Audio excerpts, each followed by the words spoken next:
ये स्टूडेंट्स, जैसे कि हम सेकंड चैप्टर पढ़ रहे थे, शक्ति, सत्ता और वैधता की अवधारणा, यानी पावर, ऑथोरिटी और लिजिटिमेसी। इस अवधारणा को हमने पढ़ा था पिछले चैप्टर में, और उसमें हमने देखा था कि किस प्रकार शक्ति और सत्ता में जो है, शक्ति और बल में क्या अंतर है। और उसके बाद हमने पढ़ा था कि किस प्रकार शक्ति और जो है बल में क्या अंतर होता है। ठीक है,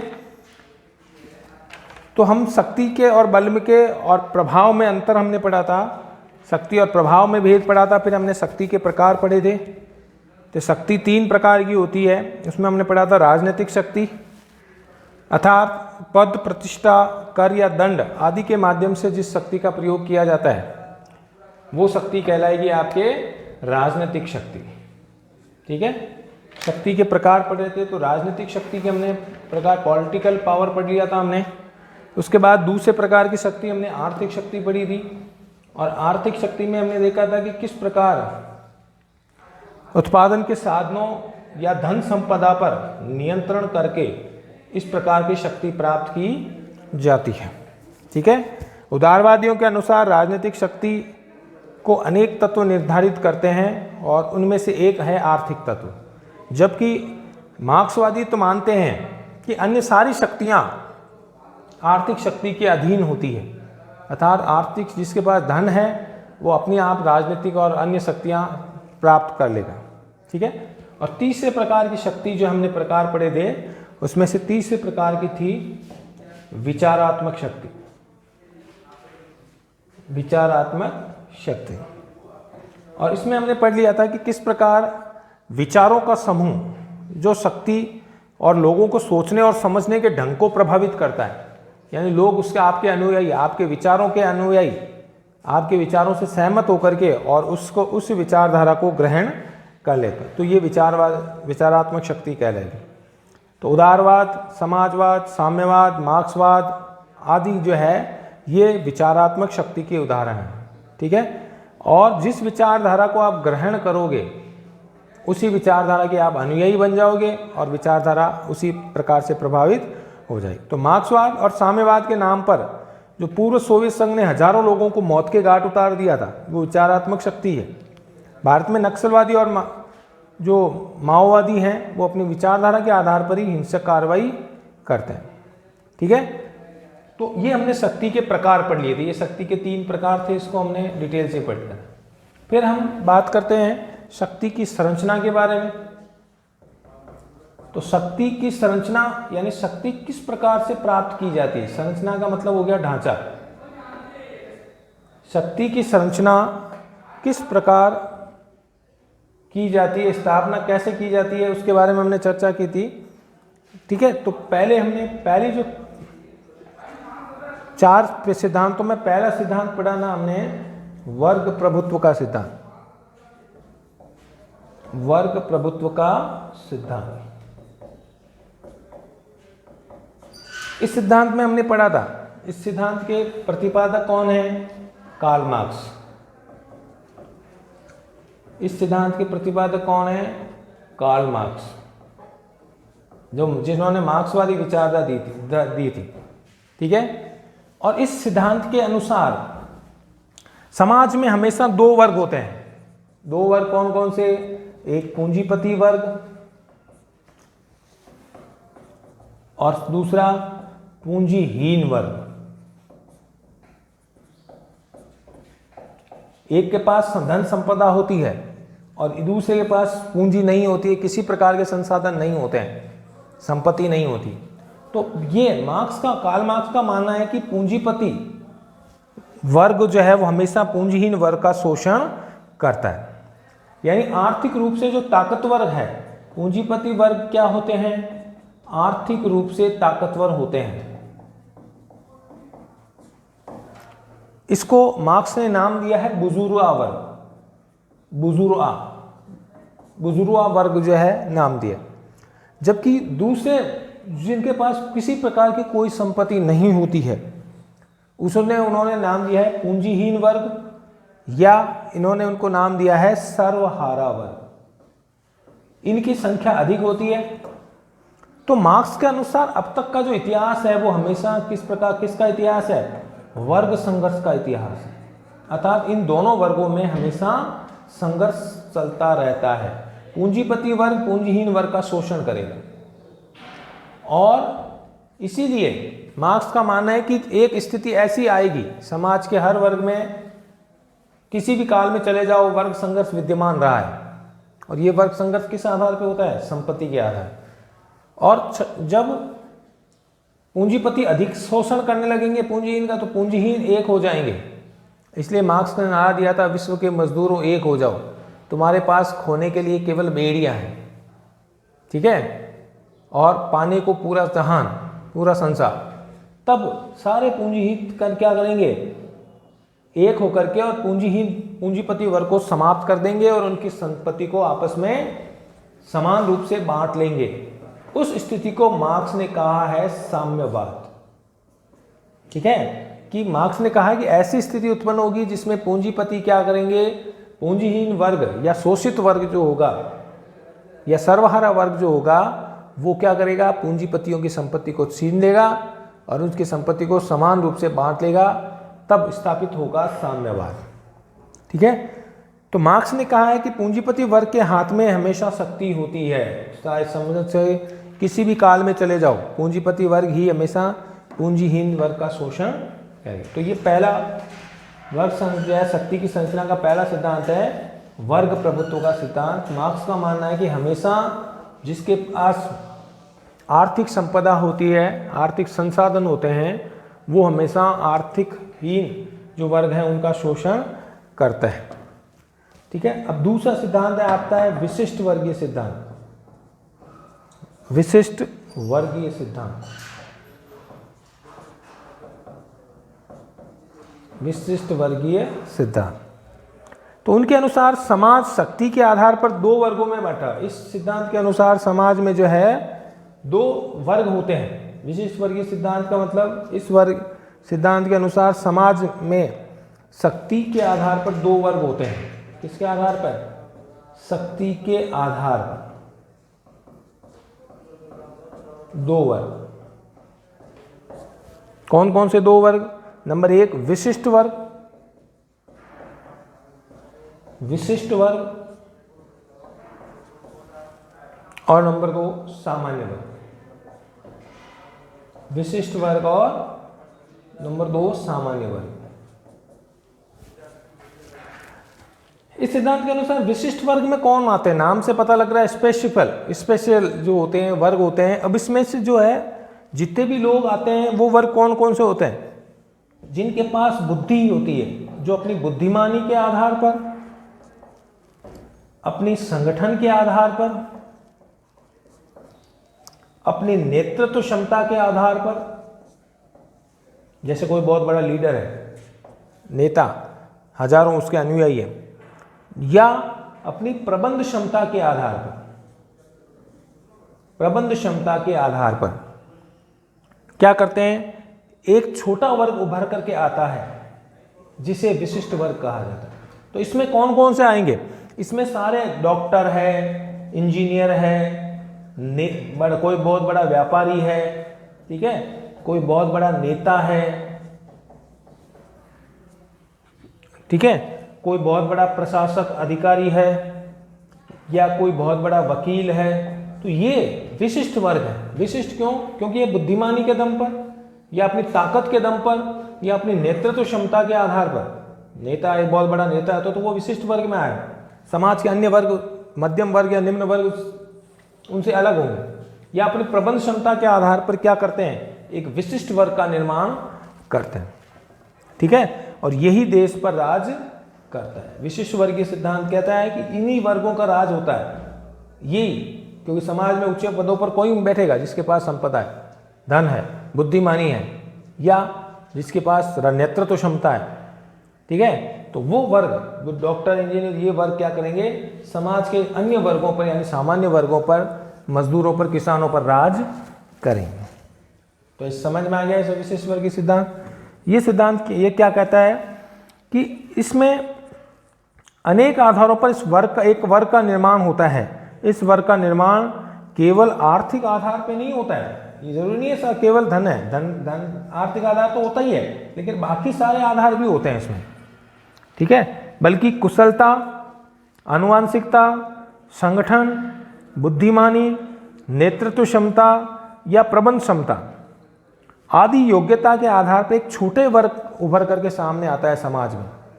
एक छोटा सा वर्ग उत्पन्न होता है, उभर के आता है, जो शक्तिशाली वर्ग या विशिष्ट वर्ग कहलाता है, ठीक है। जैसे हम एग्जाम्पल दे सकते हैं कि देश के उद्योगपति, राजनेता, वकील, डॉक्टर, प्रशासक, प्रोफेसर, इंजीनियर आदि मिलकर के एक वर्ग का निर्माण करते हैं, जो वर्ग हमेशा से शक्तिशाली रहता है और इसी को विशिष्ट वर्ग कहा जाता है।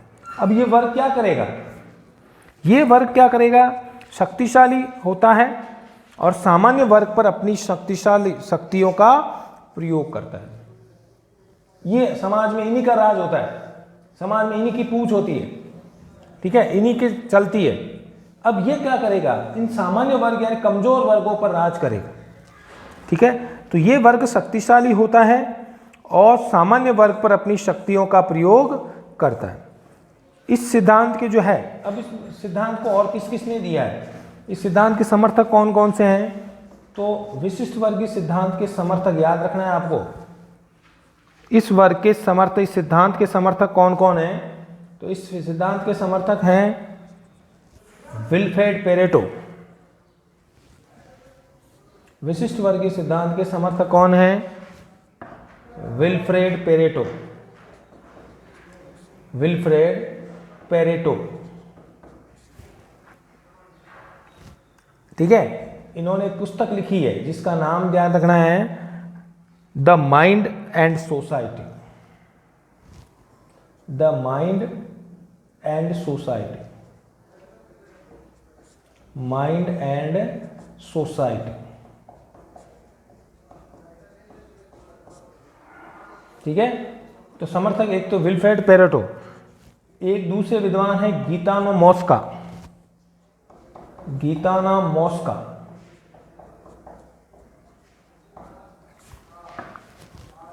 इस वस्तु की किताब, इनकी किताब का नाम है the ruling class. The ruling class. तीसरे हैं रॉबर्ट मिशेल्स। रॉबर्ट मिशेल्स, इनकी किताब का नाम है द पॉलिटिकल पार्टीज।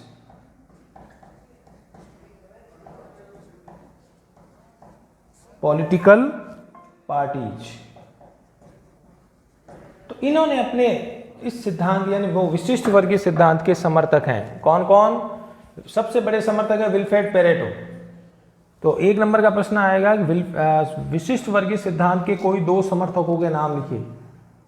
क्या उन्होंने अपने सिद्धांत किस किताब में दिया है? तो विल्फ्रेड पेरेटो सबसे बड़े समर्थक है विशिष्ट वर्गीय सिद्धांत के, जिन्होंने किताब दी द माइंड एंड सोसाइटी। गीताना मॉस्का, इन्होंने अपनी किताब में लिखा द रूलिंग क्लास।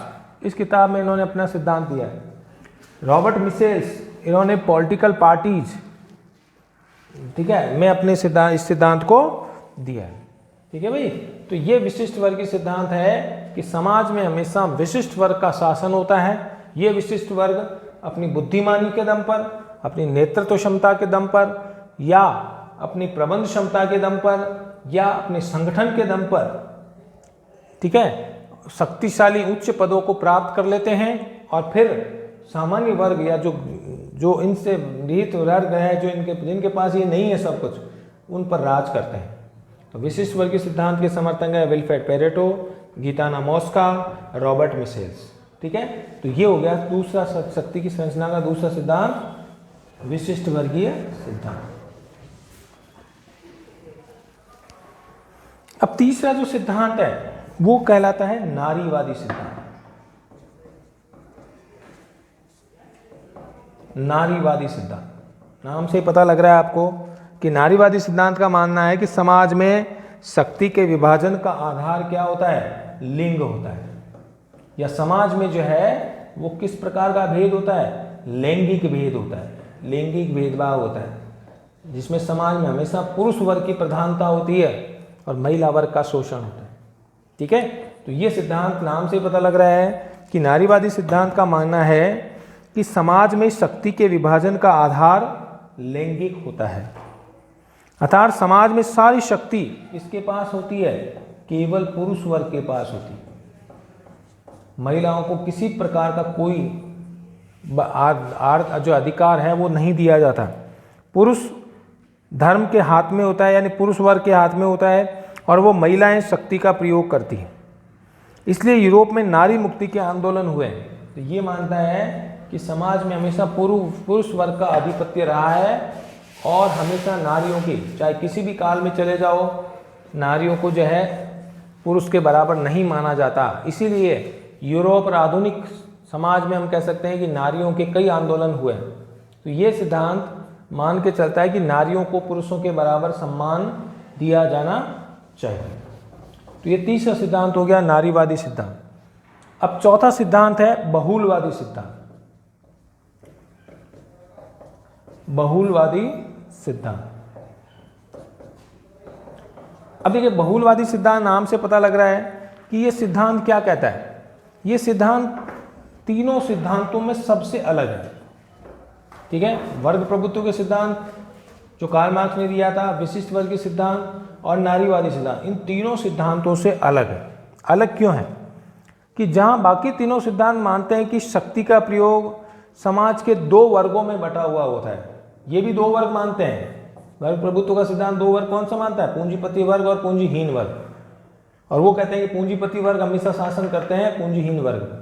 ये भी दो वर्गों को मानता है कि ये कहता है कि समाज में जो उच्च वर्ग होते हैं, ठीक है, शक्तिशाली जो विशिष्ट वर्ग होता है वो राज करते हैं, और वो जो दूसरे वर्ग है सामान्य वर्ग पर राज करते हैं।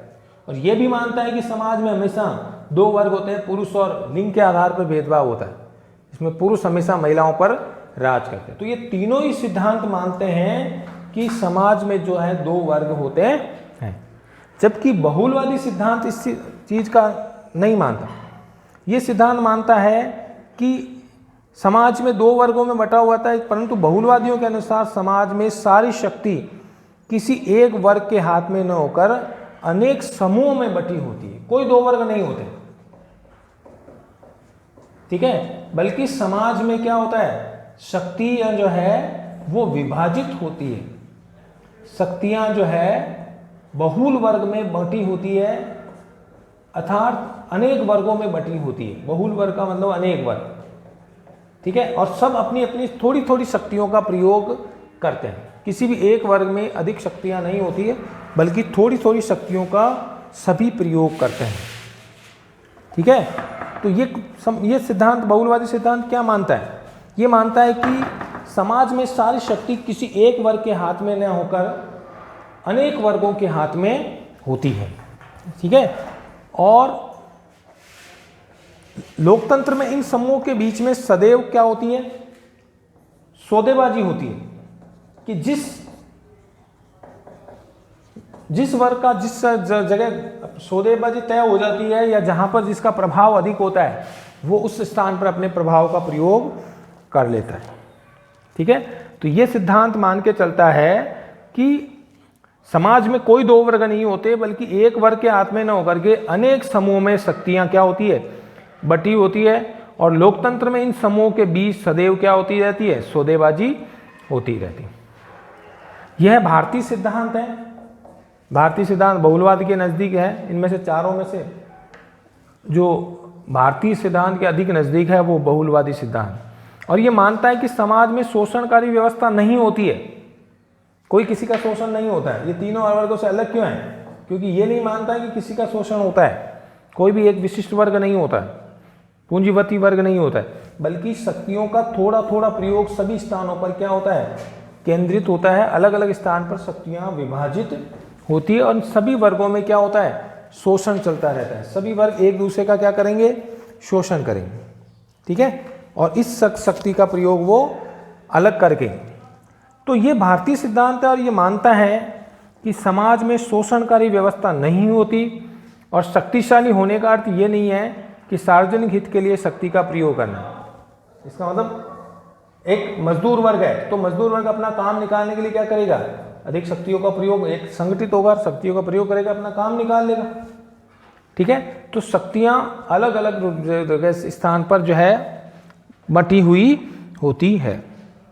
ठीक है, तो यह सिद्धांत मानता है कि समाज में शोषणकारी व्यवस्था नहीं होती, कोई किसी का शोषण नहीं करता, और शक्तिशाली होने का अर्थ है सार्वजनिक हित के लिए शक्ति का प्रयोग करना, अर्थात अपना काम निकालना, और अपना काम संगठन के द्वारा या अन्य किसी के द्वारा जब निकाल लिया जाता है तो हम उसको वर्ग को शक्तिशाली वर्ग बोल देते हैं, जबकि ऐसा कुछ नहीं होता है। समाज में शोषणकारी शक्ति नहीं होती है, जिस किसी वर्ग का शोषण होता है वो आगे आकर के और शक्ति का प्रयोग करेगा, तब वो अपना काम निकालेगा। ठीक है, तो इसमें शक्तिहीन को शक्ति संपन्न बनाकर समाज की स्थापना पर जोर दिया जाता है। तो इसमें बहुलवादी सिद्धांत में ये माना जाता है कि समाज में सभी अपनी अपनी सौदेबाजी करके और अपनी शक्तियों का प्रयोग कर लेते हैं। ठीक है, तो ये हो गया आपके शक्ति का जो है, शक्तियों की संरचना के 3-4 सिद्धांत हैं। वर्ग प्रभुत्व का सिद्धांत, और विशिष्ट वर्गीय सिद्धांत, और नारीवादी सिद्धांत, और चौथा है बहुलवादी सिद्धांत। ठीक है, तो समाज शक्तियों के 4 सिद्धांत हैं। तो ये हो गया आपका शक्ति वाला टॉपिक पूरा। अब हम बात करते हैं, शक्ति हो गई, शक्ति के प्रकार पढ़ लिए थे हमने, शक्ति की संरचना के सिद्धांत पढ़ लिए थे हमने। अब हम बात करते हैं, दूसरा है सत्ता, जिसे ऑथोरिटी कहते हैं, सत्ता। ठीक है, सत्ता को हम इंग्लिश में कहते हैं ऑथोरिटी, यानी शक्ति, सत्ता और वैधता 3 शब्द हैं आपके पास। तो हमने शक्ति को पूरा कंप्लीटली पढ़ लिया था। अब सत्ता के बारे में हम पढ़ते हैं। सत्ता है आपकी ऑथोरिटी।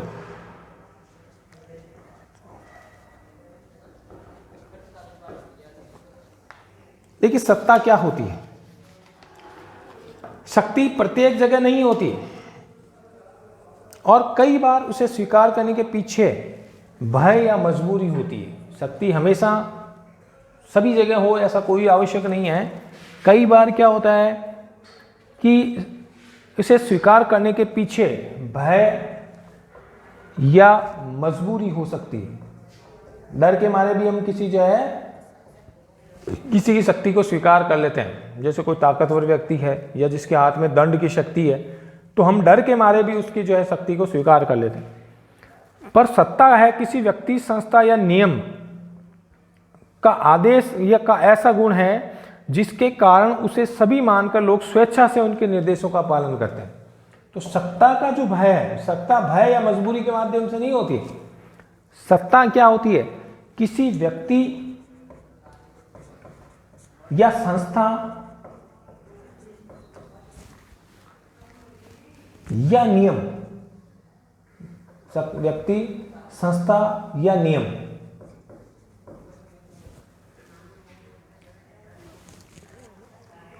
या आदेश का ऐसा गुण है, या आदेश का ऐसा गुण है जिसके कारण उसे सही मानकर लोग स्वेच्छा से अपनी मर्जी से उसका प्रयोग करते हैं, दबाव के द्वारा नहीं करते।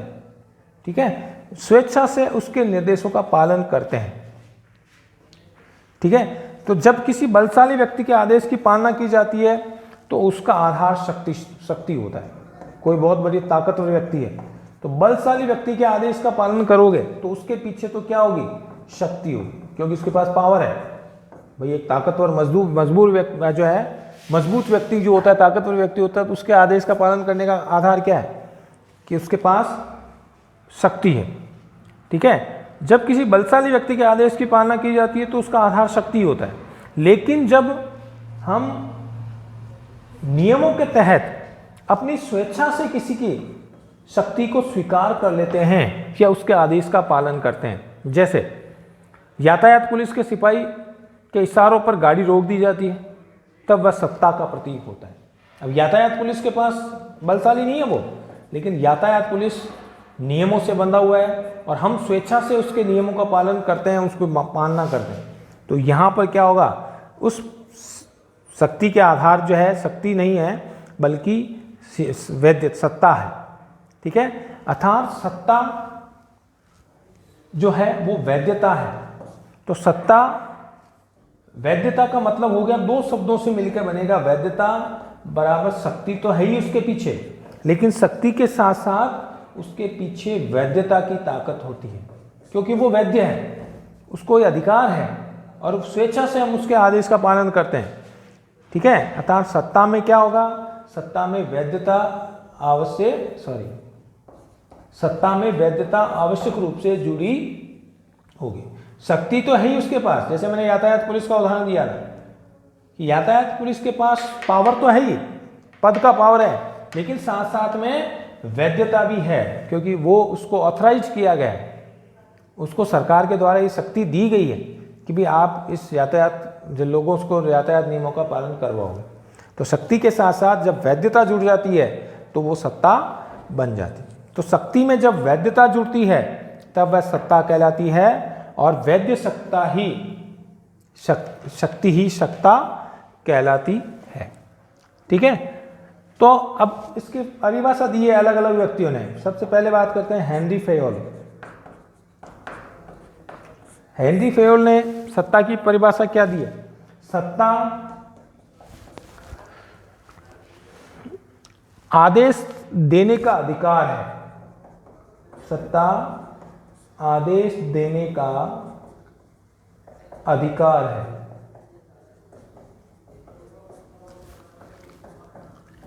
और आदेश का पालन करवाने की शक्ति है। और आदेश का पालन करवाने की शक्ति है।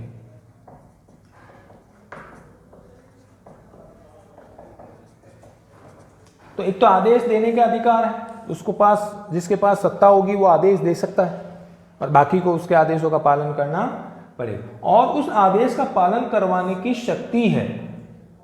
अधिकार और शक्ति दोनों ही है। अधिकार है वैधता की वजह से, ठीक है, और शक्ति आदेश का पालन क्यों करवा सकता है कि शक्ति के दम, ठीक है। तो अब हम बात करते हैं कि सत्ता हम किसी के आदेश का पालन क्यों करवाते हैं। हो सकता है उसके पास कोई हमें उन पर अधिक विश्वास हो, एक रूपता हो, या फिर लोक जनता के हित के कारण हो, या हम पर किसी और का दबाव हो। इन चार कारणों से हम किसी के आदेश का पालन करवा सकते हैं, ठीक है भाई। तो आज हमने सत्ता के बारे में टॉपिक अध्ययन किया था। कल हम बात करेंगे कि सत्ता क्या होती है और इस शक्ति से किस प्रकार भिन्न होती है। शक्ति और सत्ता में सबसे महत्वपूर्ण अंतर इसी चीज का होता है कि इसमें वैधता नहीं होती है और उसमें वैधता होती है। तो शक्ति के साथ जब वैधता मिल जाती है तो वो सत्ता बन जाती है, ठीक है। कल हम इसके अलग प्रकार पढ़ेंगे कि और सत्ता किस प्रकार की होती है। आज के लिए इतना ही, धन्यवाद।